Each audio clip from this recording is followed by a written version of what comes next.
Hi everyone, Sri Vignesh here. So this is day 24 of me sharing my learnings and explaining things in English. So as I'm preparing for PL3 NET exam, the topic for today is model data with Power BI, and we are currently at the third module.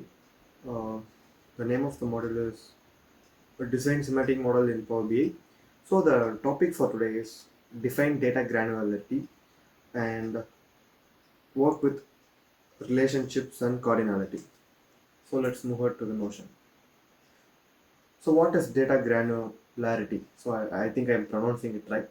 Data granularity. Yes. So what is it? So it is in your data set. It defines how much detail does your data have.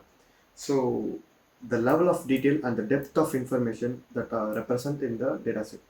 So it determines how finely the data is divided, how specific the individual records are, and granularity is play a crucial role in data analysis as it impacts the insights you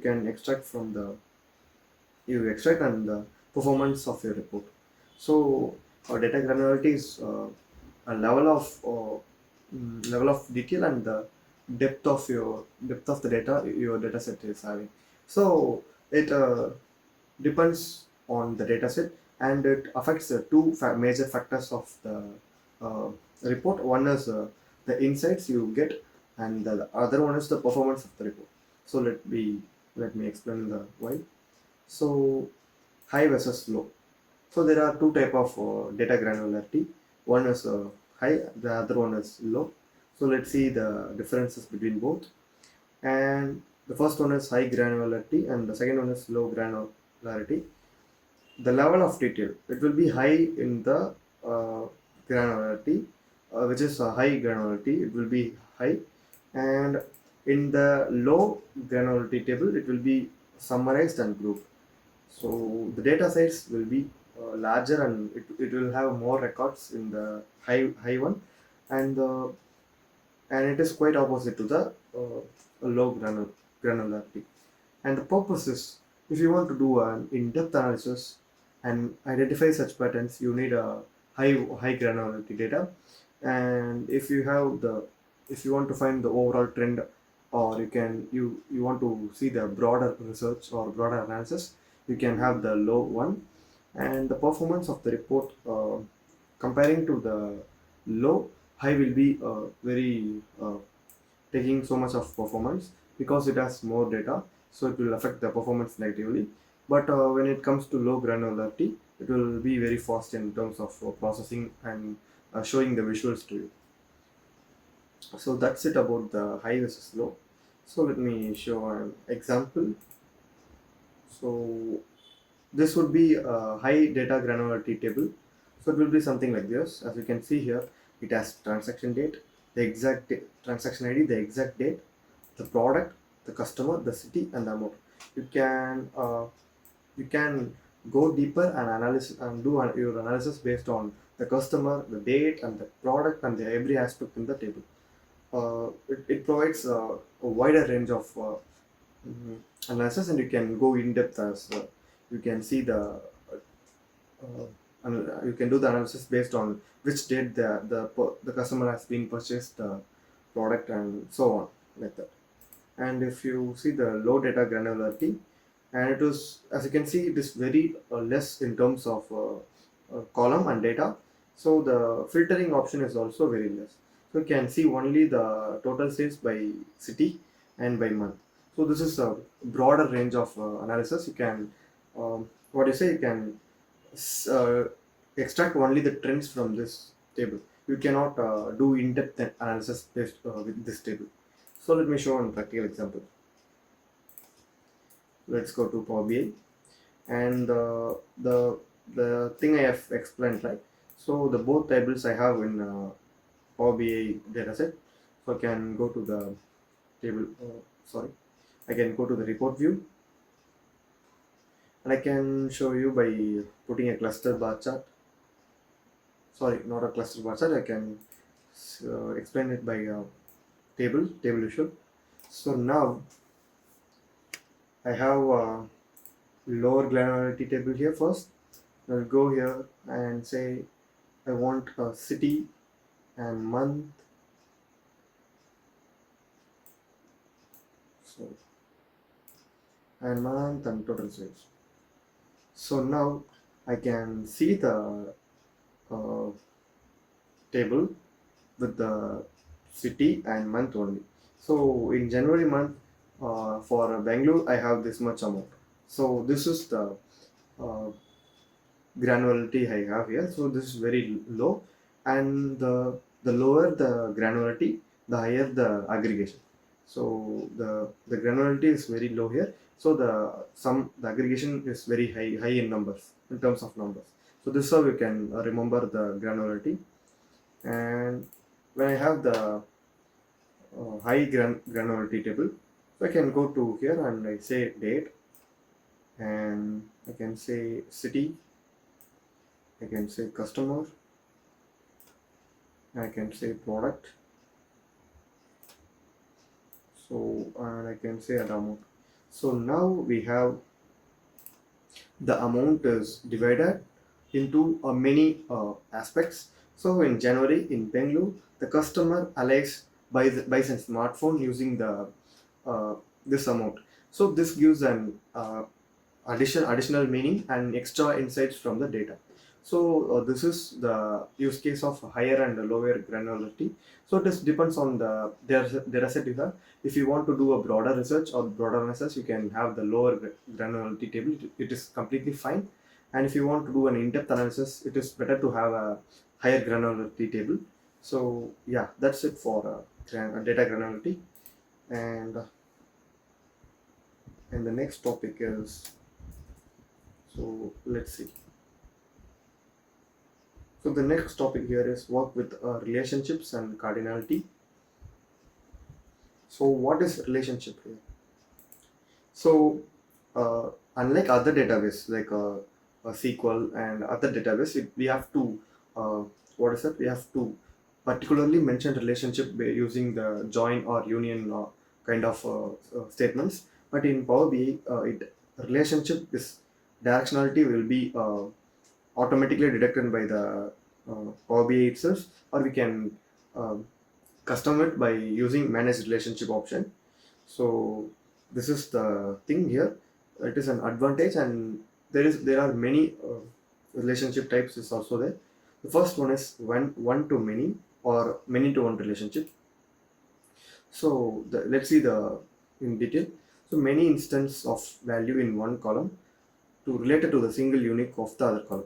So basically, it is a relationship between two tables where the one table will be having only one unique items, unique rows. So it will be connecting to the multiple rows in the uh, another table. So it describe the relationship between fact and dimension table. Basically, fact table, dimension table will be having the business entities where it would be helpful for doing filtering process in for fact table. So and the other thing is fact table will be having the observational data or sales data. So it will be like day-to-day sales activity or maybe day-to-day order hours activity, anything it might be. So the dimension table give the meaning to the fact table by connecting these two tables based on a common column. In that, the common column from the dimension table will be having the one value, that is unique value. It refers the business entities, and in the fact tables it will be having the uh, observational data, right? So it will be repeating once or twice or maybe multiple times also. So it is connecting one from many. So this relationship is called one from many relationship, and the most common relationship type. So it is most common practice in Power BI that will use one to many relationship in default. And if you see the other one, that is one to one relationship. The one to one relationship is will be having the uh, single unique value in the one table, and also a single unique value in the other table. So the both column will be connected on unique items, and it requires unique values in both tables, yeah, as we discussed before. And it is not recommended due to redundant information. It is better to combine this table for proper design. So if you have these terms of table, it is better to combine both table using append. So it would be very nice, or you can use merge also. So most commonly merge will be used, I guess. And it, if it is not necessary, you can use the merge option in Power Query, and you can join both tables because it will be giving some redundant information. So that's why the one-to-one option is not preferably used in many occasions. So if you're knowing what you're doing, you can use one-to-one relationship and many-to-one relationship. So it is the many values in the one table and the many values in the other table will be connected together, and it is not require unique values in both tables also, and it is not recommended because it throws an ambiguity, and also the expected result would not be coming for most of the time. So many to many relationship would not be suggestible and would not be recommendable by anybody. So after discussing the relationships, you have to see the cross directional filter direction. So before going to the cross filter direction, let me show you which are the relationship in the table in Power BI model. So I have two tables, right? So this is for granularity, and now we have a fact table and a dimension table and a fact table. So this fact table have a unique value in the product ID, and this is observational data as we discussed before. So if I drag this and put it to the product ID, now the both tables will be connecting based on the single thing. So now the cardinality is one to many, right? So this type of relationship is mostly used in Power BI. This is very common, and I can say many to one to many, and many to one is based on the table placements you can keep, and one to one. So if you have one unique value in one table and other unique table, other unique value in another table, you can use this. But now we are having a product ID which is from dimension table has a unique value, and the product ID from fact table has a repeated value, so it is not allowing me to save. So it is if you have that kind of table, you can use this, and also many to many. It will not be. Uh, I would not recommend to use this, but I can say you and explain for the purpose of explaining. I can say this. So if you have both tables, some table with a customer ID, sorry, customer transaction and a budget, you can use this many to many relationship to uh, establish relationship between both, and you can do analysis based on it. So unless and until you're knowing what you're doing, so don't use uh, many to many relationship. If you know completely what you're doing, you can use many to many, and the both table did not require to have a unique row as we discussed. So this is many to many relationship, and let me discuss about the cardinality.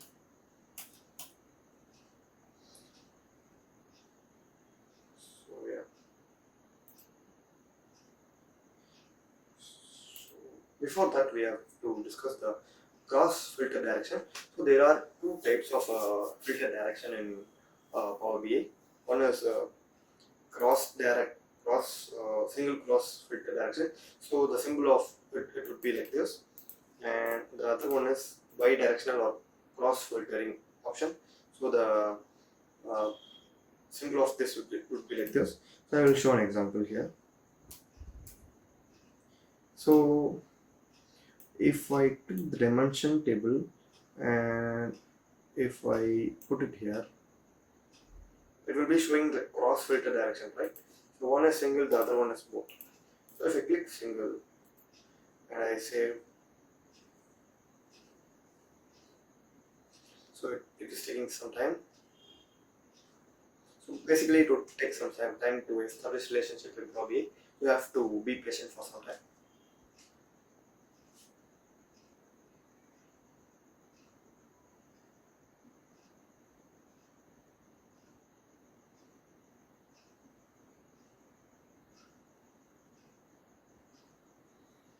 Yes, the relationship has been established. So now the dimension table is in the top and the fact table is in down. So the filter context is streaming towards the fact table. Let me say how I said this. So there is a single number here, right? So this is uh, one value, and for one value in fact table it has many values. So this is the star type is many in the Power BI. So if you are aware of a sequence statement, so select star means select everything. So this is everything symbol. So this many, and so the symbol here denotes the arrow mark, right? So this arrow mark is the single directional cross filtering. So it is single now. From dimension table to fact table it is flowing. The meaning of it is you can filter the data from fact table using the dimension table, but you cannot filter the data from dimension table using the fact table. Okay, so you can filter this data only based on this dimension table. So you can filter the fact table using the dimension table. This is a common understanding. Okay, so if I edit this using the both, and if I click save,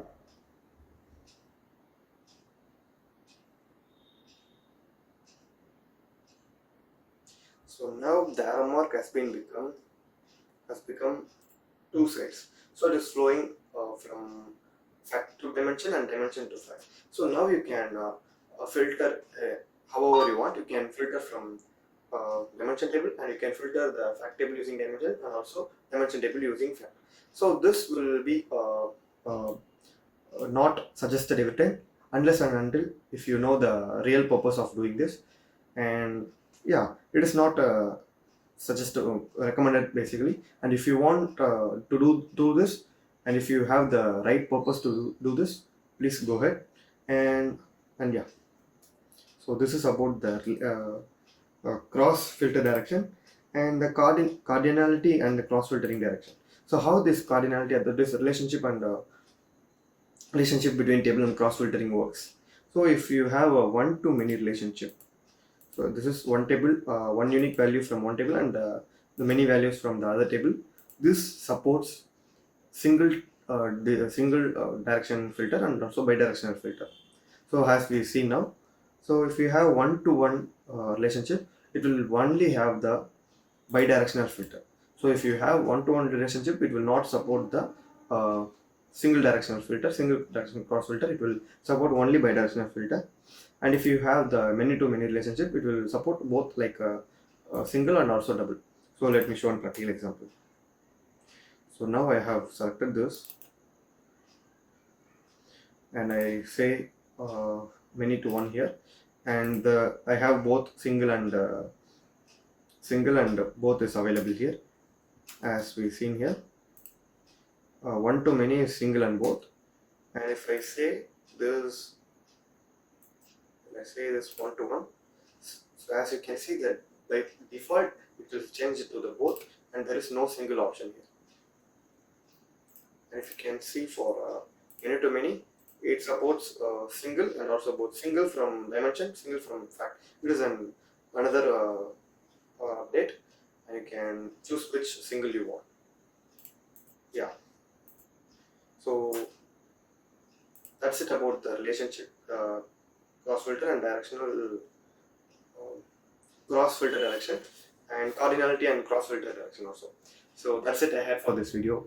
And if you are an expert watching my video and find any mistakes or miscommunication, please let me know in the comment section. So I will be able to learn from everyone. I'm open to learn from everyone also. Thank you.